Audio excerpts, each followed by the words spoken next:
அன்பிற்கு எல்லோருமே மயங்கி விடுவதன் ரகசியம் என்ன என்பது இன்றைக்கான கேள்வி. ஏன்னா, பற்றற்றவனான கண்ணனே அன்பிற்கு மயங்கி விடுகின்றான். ராதைக்கு அவன் மயங்கினான் என்பதை நாம் எல்லோரும் அறிவோம். அது எப்படி? எதுலயுமே ஆசை இல்லாம இருந்தா எப்படி மயக்கம் வரும்? பொதுவா பாத்தீங்கன்னா, ஒரு விஷயத்துல ஆசை வந்துச்சுன்னா, அதுல மயக்கம் வர்றது ஈஸி. குடிகாரனுக்கு ட்ரிங்க்ஸ் மேல ஆசை, அதுல மயங்கிட்டான். ஒருத்தன் பொண்டாட்டி மேல ஆசை, அதனால பொண்டாட்டிக்கு அடிமையா இருக்கான். ஆசைப்பட்ட வஸ்துவிலே அடிமையா இருப்பது எளிதுதான். ஆனால் ஆசையே இல்லாதவர்கள் கூட அடிமையாகிறார்கள். எதைக் கண்டுன்னா அன்பைக் கண்டு. அப்படி என்னப்பா அன்புக்கு விசேஷம் இருக்கு? அன்புக்குள்ள அப்படி என்ன ரகசியம் ஒளிந்திருக்கிறது என்பதுதான் இன்றைக்கான கேள்வியாக வைத்திருக்கின்றோம். சோ ஓரளவு சொல்லிட்டேங்க. பட் எப்படி ஈஸியா நல்லா கிளப் பண்ணி சொல்லலாம் அப்படின்னா, ஆக்சுவலி உலகத்திலேயே மோஸ்ட் அட்ராக்டிவ் திங் என்னவா இருக்கும்னு நினைக்கிறேங்க? அதாவது பலாயிரம் கோடி குடுத்தாலும் காண கிடைக்காத ஒன்று அப்படின்னு சொல்லிட்டு எத சொல்லலாம்னு நினைக்கிறீங்க? அன்புன்னு சொல்றத விடுங்க. ஆனந்தம்னு சொல்லலாம்ல. மகிழ்ச்சின்னு சொல்லலாம்ல. Permanent bliss. நீங்கள் ஒருவரை காண்கிறீர்கள். ஆனால் எதனாலும் அசைக்கப்பட முடியாதவனாக இருக்கின்றான். 1000 துன்பங்கள் வருகின்றது. ஆனால் அதையெல்லாம் ஸ்மைலிங் ஃபேஸோட அப்படியே சந்தோஷமா ஏத்துக்கிறான். துன்பம் கொடுத்தவர்களையே நேசிக்கின்றான். பகைவனையும் நேசிக்கும் குணம். எவரையும் வெறுக்கத் தெரியாது. எல்லோருக்கும் அவன் தன்னையே அர்ப்பணிக்க தயாராக இருக்கின்றான். அதாவது ஞானதேவர் சொல்லுவார் இல்லையா? தேகம் மிக்க இளைத்துப் போயிருக்கும். அடுத்த வேளைக்கு சாப்பாட்டுக்கு வழி இல்லாமல் இருக்கும். ஆனால் தானம் கொடுக்கும் விஷயத்தில் கல்பத்தருவோடு போட்டி போடுவானாம். சோ இவன் 1008 கஷ்டத்துல இருக்கான். பட் இன்னொருத்தன் கஷ்டத்த பார்த்த உடனே இவனால அந்த கஷ்டத்த தீர்க்காம இருக்க முடியாது. என்ற அந்த உணர்வ இமேஜின் பண்ணி பார்க்கணும் அப்படின்னு சொல்றாங்க. சரியா? சோ ஃபர்ஸ்ட் திங் என்னன்னா, he is extremely happy. Love அப்படின்னா இஸ் ஈக்குவல் டு பிளிஸ் அப்படின்னு சொல்லலாம். பேரானந்தமும் அன்பும் வேறு வேறு அல்ல.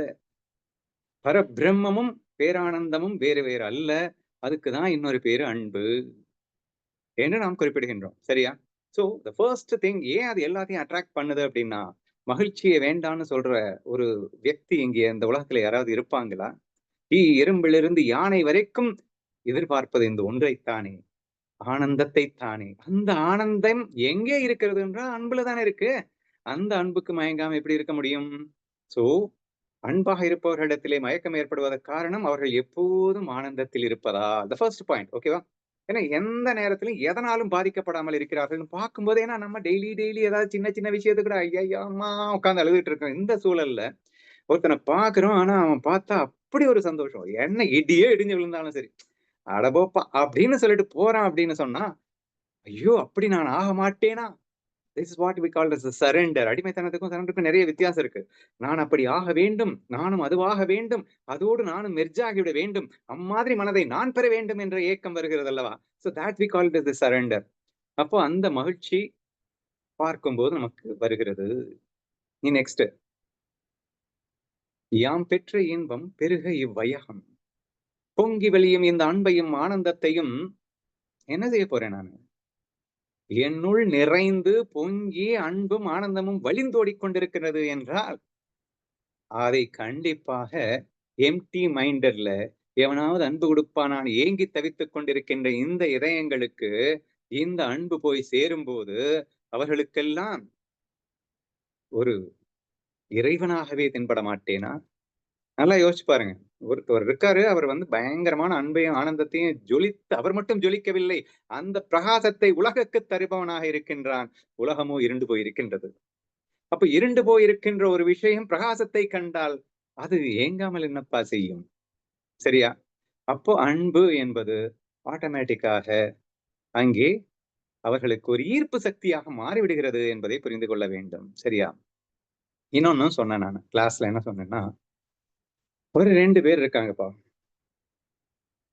2 பேர் இருக்காங்க. ஒருத்தன் பேரு லைக்ஸ், இன்னொருத்தன் பேரு லவ். ஓகேவா? இந்த 2 பேரு ஒரு பொண்ண பெண்ணுக்கு ஒருத்தன் ஆசைப்படுகின்றான் அந்த பெண்ணை. இன்னொருத்தன் ஜஸ்ட் லவ் மட்டும் செலுத்துறான் அப்படின்னு வச்சுக்கோங்க. சரியா? இப்போ இந்த நேரத்துல அந்த பெண்ணிற்கு யாரை பிடிக்கும் அப்படிங்கிறது தானே கேள்வி இங்க. சரி. இப்போ இவன் என்ன பண்ணுவான்? அவள ரொம்ப பிடிச்சிருச்சு. அவள ரொம்ப பிடிச்சிருச்சு அப்படின்னாலே இவன் என்ன பண்ணுவான்? ஆசையில் இருப்பவன் அடிமையாகி விடுவான். அவளுக்காக உயிரையும் தர தயாராக இருப்பான். அவளுக்காக உடல், பொருள், ஆவி அனைத்தையும் இவன் தயாராக இருப்பான். பேசும்போதெல்லாம் என்ன சொல்லுவான் தெரியுமா? "நான் உன்னுடைய அடிமை" என்பான். "நீ என் தேவதை" என்பான். "நீ என் கடவுள்" என்பான். "நான் உன் வேலைக்காரனாக இருக்க தயார். உனக்காக நான் என்ன வேணாலும் செய்யத் தயார்" என்று இவன் பேசிக்கொண்டே இருப்பான். ஓகேவா? இவன் என்ன பண்ணுவான்? இவன் இவளை மட்டும் நேசிப்பதில்லை. அன்புன்னா என்ன? லவ் இஸ் ஈக்வல் டூ லவ்வா? இல்லையா? அப்போ அந்த பெண்ணை மட்டும் அவன் நேசிக்க மாட்டான். அவன் எல்லா பெண்களையும், எல்லா ஆண்களையும், எல்லா குழந்தைகளையும், எல்லா முதியவர்களையும் ஒன்றாக அவன் நேசிப்பான். சோ இந்த மாரி டயலாக்ஸ் எதுவுமே இவன்கிட்ட வராது. இவன்கிட்ட இருக்கிறதெல்லாம் என்ன? சந்தோஷம் இருக்கும். பொங்கி வழியும் அன்பும், ஆனந்தமும் இங்கே இருக்கும். அவளுக்கு கஷ்டம் என்றால் உதவி செய்வான். இவளுக்கு மட்டும் இல்லை. யாருக்கு கஷ்டம்னாலும் உதவி செய்வான் அவ்வளவுதான். நீதான் அப்படி, நீதான் இப்படி என்று எதுவும் அவன் சொல்வதில்லை. எனக்கு என்ன டவுட்ன்னா, ஆக்சுவலா அந்த பொண்ணுக்கு இவன தானே பிடிக்கணும். இவன் என்ன பண்ணிட்டு இருக்கான்? பல பெண்ணுங்களையும் நேசித்துக் கொண்டிருக்கிறான். இவளே கதி என்று உருகிக் கொண்டிருக்கின்றான். இவன் எல்லோரையும் நேசித்துக் கொண்டிருக்கிறான். அத்தோடு 10ஓடு 1 11ஆக அவளையும் நேசிக்கின்றான். அப்படி இருக்கும்போது, இவனைக் கண்டுதானே இவளுக்கு மயக்கம் வர வேண்டும். அது என்னது அன்புக்கு தான் மயக்கும் சக்தி ஜாஸ்திங்கிறீங்க. ஏன் இவன்கிட்ட தானே மயங்கணும்? ஒரு டவுட் வருதா இல்லையா? It's very simple to prove. ஆனா உண்மையில என்ன நடக்குது? இந்த மாரி அதாவது ஆசையில் இருக்கின்றவளை எந்த பெண்ணும் மதிக்கவில்லை என்பதுதான் நாம் கண்கூடாக பிராக்டிகலாக காண்கின்ற ஒரு விஷயமாக இருக்கின்றது. என் லைஃப்ல நான் ஒரு 2 பேர பார்த்திருக்கேங்க. அதாவது மனைவிக்காக சர்வஸ்தையும் இழக்கின்றான் அவன். தன் உடல் மொத்தம் காலையிலேருந்து நைட் வரைக்கும் உழைக்கிறான், உழைக்கிறான், உழைக்கிறான், சம்பாதிக்கிறான், சம்பாதிக்கிறான், சம்பாதிச்சு ஒரு பைசாவ தான் அனுபவிக்க மாட்டேங்கிறான். தன் மனைவிக்கு கார் வாங்கி கொடுக்கிறான், பங்களா வாங்கி கொடுக்கிறான். தன் மனைவிக்காக அத்தனையும் செய்கின்றான். ஒக்கி போடுறான். அவன் சொன்னதையெல்லாம் செய்கின்றான். ஆனால் அந்த மனைவி அவளை மதிக்கவே இல்லை. ஆச்சரியத்தின் உச்சத்தில் ஆழ்ந்த நான் கண்கூடாக கண்ட விஷயங்கள் இது. இப்படி மனைவிக்காக இவ்வளவும் செய்கின்றானே, ஆனால் மனைவியை கணவனை மதிக்கின்றாளா என்றால் இல்லவே இல்லை. என்னய்யா இது நடக்குது? ஆனால் அன்பாக இருக்கின்றவனை காணும்போது கோபிகள் மயங்குவது போல் இங்கே மயக்கம் ஏற்படுகிறது. லாஜிக் இடிக்குதையா!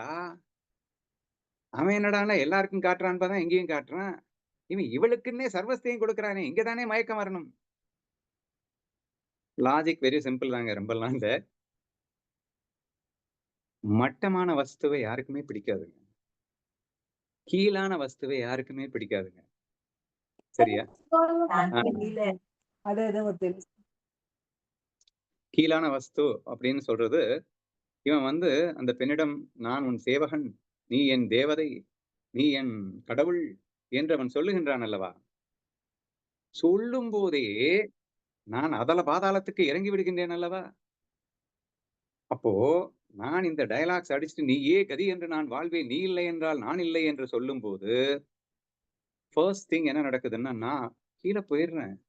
அவ மேல போயிர்றா. எந்த மேலான வஸ்துவும் கீழான வஸ்துவைக் கண்டு ஆசைப்படாது. பேசிக்கே லாஜிக் உடைஞ்சு போயிருது. அதாவது இந்த ஒரு சின்ன ஃபேக்ட் தெரிஞ்சா கூட இந்த மாரி கேவலமா எல்லாரும் பொண்ணுக்கு பின்னாடியும், மத்தவங்களுக்கு பின்னாடியும் அலைஞ்சு திரிஞ்சு தானும் சின்னாபின்னமாயி கடைசில எனக்கு கஷ்டம் என்னன்னா, இவ்வளவும் பண்ணி கடைசில நீ வீணா தானடா போற. இவ்வளவும் பண்ணி கடைசில உன்ன மதிக்க போகல அப்டின்னா, அதுக்கு எதுக்கு நீ இவ்வளவும் பண்ணணும்? புரியாம பண்ணி வாழ்க்கைய வீணடிக்கிறியே! நீ அடிமையாக இருந்து இவ்வளவும் நீ செய்தும் கடைசியில் நீ உன்னை மதிக்க உன்ன கேவலமாக ஒரு மனிதனாக கூட மதிக்காத ஒரு நிலைக்காக நீ இவ்வளவும் செய்ய வேண்டுமா? ஆசையின் அவலம் புரிகிறதா? என்று நீங்கள் சற்றே சிந்தித்துப் பார்க்க வேண்டும் என்று நான் கேட்டுக்கொள்கிறேன். சரியா? சரி. இது 1. 2வது விஷயம். மகிழ்ச்சி என்று நான் கூறினேன் அல்லவா? இவன் எப்போதும் ஏங்கிக் கொண்டிருக்கின்றான் அல்லவா? இவனிடத்தில் மகிழ்ச்சியை அவளால் காண முடியாது. அவளுக்காக என்ன வேணா பண்றேன்னு சொல்லிட்டு இருக்கலாம்னு வச்சுப்போம். யாரோ ஒருத்தர் அவள அவமானப்படுத்திடுறாங்கன்னு வச்சுக்கோங்க. இவ சோகத்துல இருப்பா. இவன் தான் மதிக்கவே மாட்டாளே புருஷன. அவன் புருஷனா போய் கேட்பான். "ஆ கண்ணே நீ என்ன பிரச்சனை என்று சொல். நான் அனைத்தையும் தீர்த்து வைக்கின்றேன்" அப்படின்னான். "இல்ல என் ஃப்ரெண்ட் அவமானப்படுத்திட்டா. என்னால தாங்க முடியல. அப்படின்னா இவன் என்ன பண்ண முடியும்? ஃப்ரெண்ட போய் திருத்தவா முடியும்? என் ஃப்ரெண்டு என் பொண்டாட்டி கால்ல விழுந்து மன்னிப்பு கேளுன்னு கேட்கவா முடியும்? சோ அவளுடைய துயரத்தை தீர்க்கும் ஆற்றல் இவனுக்கு இருக்கிறதா என்றால், நிச்சயமாக இருக்க முடியாது. ஆனால் அன்பிற்கு அந்த ஆற்றல் உண்டு. முழுமையான அன்பு நிறைந்தவன் அவளுக்கு சம பாவனையைத்தான் போதிப்பான். மகிழ்ச்சி உன் மனதில் இருக்கின்றது, என்னைப் போல் நீ மகிழ்வாக வாழ முடியும் என்று பொங்கி வழியும் தனது அன்பையும் ஆனந்தத்தையும் எல்லோருக்கும் பகிர்ந்தளிக்கக்கூடியவனாக இருப்பான். அந்த ஞானத்தை போதிப்பான். அது ஒன்றுதான் அவளுக்கு சரியான ஒரு தீர்வாக இருக்க முடியுமே தவிர, ஆசையிலே நீ இருந்து கொண்டு அவளுக்கு தீர்வை தர முடியுமா என்றால் தர முடியாது. அவளுடைய சோகத்திற்கு முன்னால் தீர்வு தர முடியாது. மேலும் நீயும் பல நேரங்களில் சோர்வாகத்தான் இருப்பாய். உனக்கும் ஒரு கஷ்டம் வரும். அந்த கஷ்டத்தில் துவண்டு போய் தான் நீ உட்கார்ந்திருப்பாயே தவிர, அந்த கஷ்டம் தீர்ற வரைக்கும் நீ ஹாயா ஜாலியா அந்த அன்பில் இருப்பவன் எப்போதும் ஆனந்த வெள்ளத்தில் இருக்கின்றானே அப்படி இருப்பாயான்னா இருக்க மாட்ட. சோ ஆட்டோமேட்டிக்கலி உன்கிட்ட எப்படிடா இருப்பு வரும்? ஒண்ணு நீயே அவள தலை மேல தூக்கி வச்சுக்கிட்டு நீ அதல பாதாளத்துக்கு போயிட்ட. 2வது உன்னிடம் பெர்மனன்ட்டா மகிழ்ச்சியும் இல்ல. அவளுடைய மகிழ்ச்சியையும் தீர்த்து வைக்கும் சக்தியும் உனக்கு இல்லை. பின் எந்த முகத்தை வைத்துக்கொண்டு நீ அவள் உன்னை கடவுளாக பார்ப்பாள் என்று நினைக்கின்றாய்? புரிந்து கொள்ளுங்கள். ஆசை என்பது அவலத்தை தான் தருமே தவிர, அது மகிழ்ச்சியை தராது. இது புரியாமல் மனிதர்கள் இப்படி மயங்கி கிடக்கிறார்கள் என்று புரிந்து கொள்ள வேண்டும். சரி, இங்க வாங்க. அன்பு என்னப்பா செய்யுது அப்படின்னா, ஃபர்ஸ்ட் அட்ராக்ஷன் அவர்கள் மகிழ்ச்சியாக இருக்கிறார்கள் என்பதுதான். அப்ப அந்த மகிழ்ச்சியை கண்டு மயங்காத மனிதன் உலகத்தில் எவனுமே இல்லை என்ற போது ஆட்டோமேட்டிக்காக இவன் மேல் அந்த பெண்ணுக்கும் ஒரு ஈர்ப்பு வருகிறது. மெயினா சம பாவனையில் இருக்கும் அன்பு. ஒரு துளி கூட தன்னை விட உயர்வாக பார்க்க மாட்டான். அதே சமயத்தில் ஒரு துளியும் அவளை விட தன்னை கீழாகவும் பார்க்க மாட்டான். அவள உசத்தியும் வச்சுக்க மாட்டான், தன்னை கீழேயும் வச்சுக்க மாட்டான். ஃபிரெண்ட்ஸ், இட் இஸ் சமம். Love all. அந்த லவ் ஆல் என்ற பிரின்சிபிள்ல பழகும்போது, நீங்க எல்லாம் ஏற்கனவே சொன்னதுதான். நமது சுபாவமே சமபாவனையில் இருக்கிறது தான். அன்பில் இருப்பது தான். மகிழ்வாக இருப்பது தான். அந்த மகிழ்ச்சியை கண்டு மயங்குகின்றது மனம். சமபாவனையை கண்டு மயங்குகின்றது மனம். ஆட்டோமேட்டிக்கா ஈர்ப்பு வராம என்ன செய்யும்? அதே மாதிரி துன்பம் என்ற மாத்திரத்தில் நொடியில் ஞானத்தை கொண்டு தீர்க்க முடிகிறது அந்த துயரத்தை. இவனோ துயரப்படுவதில்லை. எதிரில் துயரப்படுபவர்களை கண்டால் நொடியில் துயரத்தை தீர்க்கும் வல்லமை இருக்கின்றது எனும்போது, உலகிலேயே precious thing in this world happiness சொல்லக்கூடிய அந்த ஹாப்பினஸ் அவங்கிட்டையும் இருக்கு. அடுத்தவருக்கு தரக்கூடிய கெப்பாசிட்டியும் இருக்குன்னு சொன்னா, அதில் மயக்கம் வராமல் பின்ன என்னப்பா செய்யும்? கண்டிப்பாக வரத்தானே செய்யும்.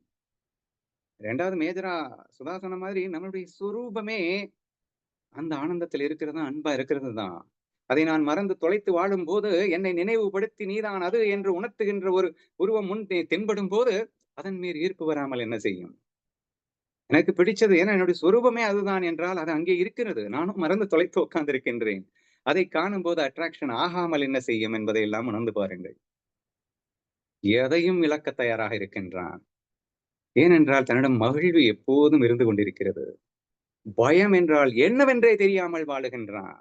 வாழ்க்கை முழுக்க பயத்தின் ஒரு என்னாகுமோ என்னாகுமோ என்று வாழ்ந்து கொண்டிருக்கின்ற அந்த மனம், பயமற்ற அந்த மனதை கண்டால் ஈர்ப்பு வராம என்னங்க செய்யும்? கண்டிப்பாக வருகிறது. அப்படித்தான் அன்பு எல்லோரையும் வசீகரிக்கிறது என்பதை புரிந்து கொள்ள வேண்டும். சோ இதன் மூலமா நம்ம என்ன சொல்றோம்னா, நம்ம சொரூபமே அன்புதான்டா. அதை மறந்து கேவலமா நம்ம ஏன் வாழணும்? அன்பிற்கு இத்தனை பெரும் சக்தி இருக்கின்றது என்று புரிந்த பிறகும் கூட நாம் அன்பாக வாழாமல் ஆசைப்பட்டு ஏன் வாழ வேண்டும்? ஆசை மிகப்பெரிய அவலநிலையை தருகிறதுன்னு சொல்லிட்டோம். அன்பு நாமும் ஆனந்தமாக இருந்து கொண்டு அடுத்தவர்களையும் ஆனந்தத்தை தருகிறது என்று சொன்னோம். எத்தனை துன்பங்கள், துயரங்கள், அவலங்கள் வந்தாலும் அசைக்க முடியாத மனம். இப்ப நீங்க திட்டுறீங்க, என்ன அவமானப்படுத்துறீங்க, எனக்கு பணம் லாஸ் பண்றீங்க. Let what happens to me. எனக்கு என்ன வேணா நடக்கட்டுங்க. ஆனா என் சந்தோஷத்தை பறித்துவிடும் சக்தி உலகத்தில் வேறு எதற்காவது இருக்கின்றதா? அந்த மகிழ்ச்சி அனைவரையும் மயக்கும். நான் ஒரு கதை சொல்லியிருப்பேன் உங்களுக்கு. பகவானுக்கும் பக்தனுக்கும் இடையே ஒரு போட்டி நடந்தது. பக்தன் சவால் விடுகின்றான், கண்ணா உன் அன்பை விளங்கி விட்டேன் நான், இனி எப்படி சோதித்தாலும் நான் மகிழ்வாக வாழ்ந்து காட்டுவேன் என்று. இப்ப பகவான் எல்லா வகையிலையும் சோதித்து பார்க்கின்றான். ஆனால் பக்தன் புன்னகை மாறாமல் அவன் ஆனந்தமாக இருப்பதை கண்டு கண்டு சொக்கி போகின்றான் பகவான் என்று நாம் பார்த்தோம். சோ அவனை கண்டாதானங்க ஆசை வரும். எப்படி வாழ்றான் பாத்தியா என்று தான் இத்தனை செய்தும் கூட அத்தனையும் மீறி அவன் ஆனந்தமாக வாழும் அந்த கலையை கற்றுவிருக்கின்றான் என்றால் அதுதான் அந்த ஈர்ப்பு சக்தி என்று புரிந்து கொள்ள வேண்டும். சரியா? அதை வளர்ப்பது என்ன கஷ்டமா? இந்த ஈர்ப்பு சக்தியை வளர்ப்பது கஷ்டமான்னு கேட்கணும்.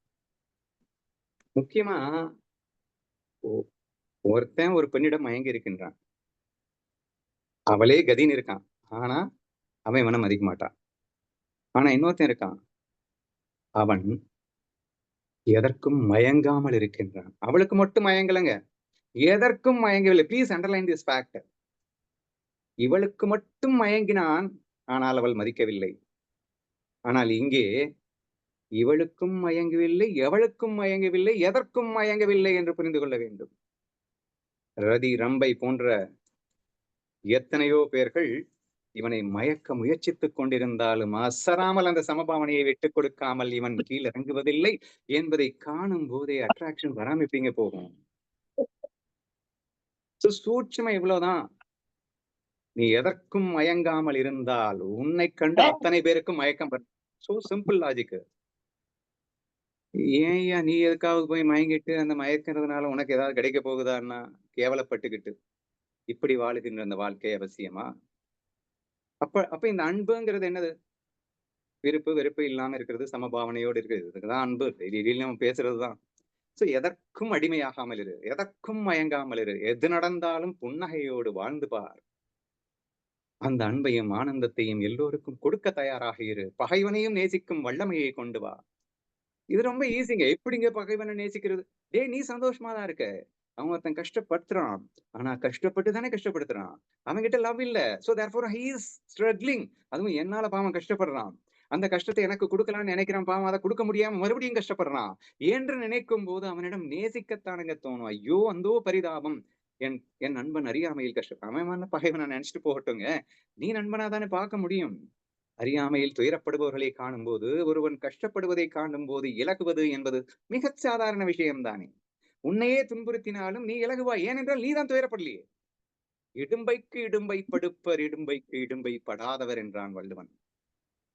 துன்பத்திற்கே துன்பத்தை கொடுப்பான், துன்பத்தை கண்டு அசராமல் இருப்பவன் என்றான். சோ அந்த மாதிரி ஒரு ஃபீலிங் நமக்குள்ள இருந்தது அப்படின்னு சொன்னா அது உலகத்துக்கே பிடிச்ச ஒரு விஷயம். அப்படி ஆகணும்னு எல்லாரும் துடிக்கிறான், எவனாலும் ஆக முடியல. அப்ப நீ ஆயிட்டேன்னா எல்லாருக்கும் உனக்கு பிடிக்கத்தான் போகுது என்ற இந்த சிம்பிளான லாஜிக் புரிந்திருந்தால் கூட அன்புங்கிற பேர்ல மறுபடியும் திருப்பி திருப்பி நம்ம டெய்லி பேசுறதுதான் பேசிட்டு இருக்கோம். பட் ஏன் நமக்கு அது விளங்கல? இன்னமும் ஆசையில விழுந்து தவிக்கிறோமே தவிர அந்த அன்பாய் மாறி ஆனந்தத்தை சுவைக்கின்றோமானா இல்ல அப்படிங்கிறதுனால மறுபடியும் மறுபடியும் நம்மளும் பேசிட்டு இருக்க வேண்டியதா இருக்கு. சோ எதற்கும் மயங்காமல் இரு, எது நடந்தாலும் புன்னகையோடு இரு, பகைவனையும் நேசிக்கும் மனப்பாங்கை வளர்த்துவிடு. அடுத்தவனின் துயரத்தை கண்டால் உன் மனம் பொங்கி வலிய வேண்டும். அடுத்தவன் துயர் தீர்க்கும் வரை நீ அமைதியாக இருக்கக்கூடாது. இப்படி அனைத்தையும் ஒன்றாக நினைத்து ஒன்றாக கருதி நீ வாழ்ந்து பார்க்கும்போது மகிழ்ச்சி உனக்கு மட்டுமல்ல, அருகில் இருக்கும் அத்தனை பேருக்கும் மகிழ்ச்சியாக இருக்கிறது. நீ அனைவருக்கும் ரோல் மாடலாகவும் மாறிவிடுகிறாய். உனக்காக ஆயிரம் ஆயிரம் இதயங்கள் ஏங்கி தவித்த வண்ணம் எப்போதும் இருக்கும் ஒரு அற்புதத்தையும் பெறுகிறாய். ஆதலால் நாமெல்லாம் அன்பாக மாறுவோம், உலகத்தையே வசீகரம் செய்வோம் என்று சொல்லி இந்த பதிலை நிறைவு செய்து கொள்கிறேன். அண்ணா பத்மா பத்மாமா ஒரு எக்ஸாம்பிள் சொன்னாங்கல்ல, அது சொல்லிருங்கண்ணா. அப்படியா? ம். ஒரு கதை ஒன்று அழகாக சொன்னீர்கள். ஒரு பாட்டி, வயதான பாட்டி ஒருவள் ஆப்பிள் விற்றுக் கொண்டிருக்கின்றாள். அவள் உடம்பை, அவளுடைய இயலாமை, அவளுடைய ஏழ்மை இவைகள் எல்லாம் காண்கின்றான் ஒருவன். அவளிடம் டெய்லி போயிட்டு நம்ம ஆப்பிள் வாங்கினால் அதில் கூட அவளுக்கு சொற்ப வருமானம் தானே வரும் என்று நினைத்து 1 கிலோ ஆப்பிள் கேட்கின்றான். ஆப்பிளை கொடுக்கும்போது அதில் ஒரு 2, 3 பழங்களை மட்டும் எடுத்து கடித்து பார்த்துவிட்டு, இது நல்லா இல்லை, நீயே வைத்துக்கொள் என்று அவளிடம் கொடுத்துவிட்டு சென்று விடுகின்றான்.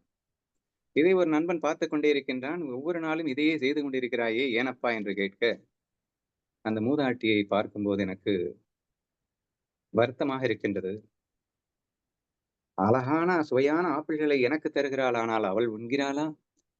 அவள் உண்ண மாட்டாளோ என்ற அச்சத்தில் நன்றாக இருக்கும் பழங்களையே இது நல்லா இல்லை என்று அவளிடமே திருப்பிக் கொடுத்து விடுகின்றேன் என்று இவன் தன் அன்பின் வெளிப்பாடை வெளிப்படுத்துகின்றான்.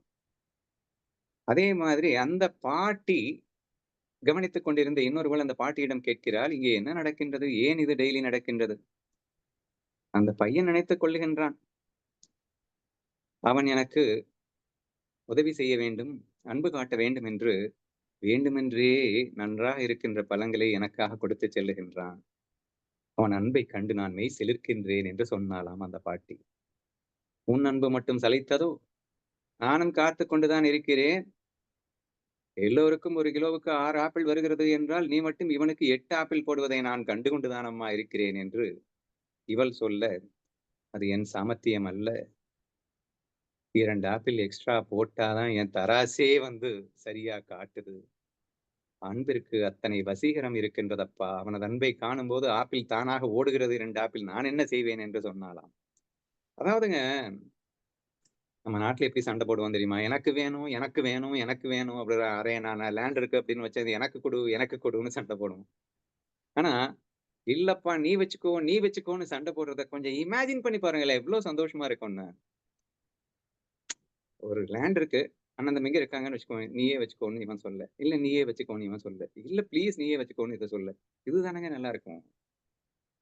இன்னொரு கதை ஒன்று ஞாபகம் வருகிறது. 2 மான்கள் இருந்தன. மிகப்பெரிய தாகம், பாலைவனம். தாகத்தில் இனி சுருண்டு விடுவோமோ என்ற அச்சத்தில் 2 மான்களும் தண்ணீரை தேடி அழுகின்றன. ஆனால் ஒரு இடத்தில் ஒரு சிறு குட்டை. அதில் கொஞ்சூண்டு தண்ணி. ஒரு மானுக்கு மட்டுமே அது போதுமானதாக இருக்கும் என்ற நிலை வந்தது. உடனே இந்த ஒரு மான் இன்னொரு மானை பார்த்து சொல்கிறது, நீ குடித்துக்கொள், நான் நன்றாகத்தான் இருக்கிறேன், நீதான் மிகவும் டயர்டாகி விட்டாய் என்று. இல்லை இல்லை, நான் நன்றாக இருக்கிறேன், நீதான் டயர்டாக இருக்கிறாய், நீ குடித்துக்கொள் என்று மாறி மாறி வாக்குவாதம் தொடர்ந்தது. இறுதியில் வாக்குவாதத்தின் முடிவு செய்தார்கள், விடு, 2 பேரும் சேர்ந்து ஒன்றாக வாயை வைப்போம், இருவரும் பாதி பாதி பருகிக் கொள்வோம், போதுமா என்று இருவருக்கும் சமாதானம் ஆனார்கள்.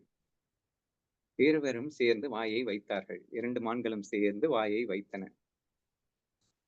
2 நிமிடம், 3 நிமிடம், 4 நிமிடம், 5 நிமிடம் கடக்கின்றது. அந்த குட்டையில் ஒரு சொட்டு தண்ணீர் குறையவில்லை. ஏன் குறையவில்லை என்றால், இந்த மான் நாம் வாய் வைப்பது போல் நடிப்போம், அது மொத்தத்தையும் குடித்து விடட்டும் என்று இது நினைக்க, அந்த மானோ நாம் வாய் வைப்பது போல் நடிக்கவும், இந்த மான் மொத்தத்தையும் குடித்து விட வேண்டும் என்று இது நினைக்க, கடைசியில் 2 மான்களுமே குடிக்காமல் இருக்க தண்ணீர் வற்றவில்லை. ஜஸ்ட் இந்த மாதிரி ஸ்டோரிஸ் நீ கேட்கும் போதே புல்லரிக்கணுங்க. டேய், நான் எவ்வளவு துயரப்படுறேங்கிறது முக்கியம் இல்லடா. I have a love, I can live anywhere and with more happy. நான் எங்க வேணா எப்படி வேணா சந்தோஷமா வாழ முடியும்டா என்னால.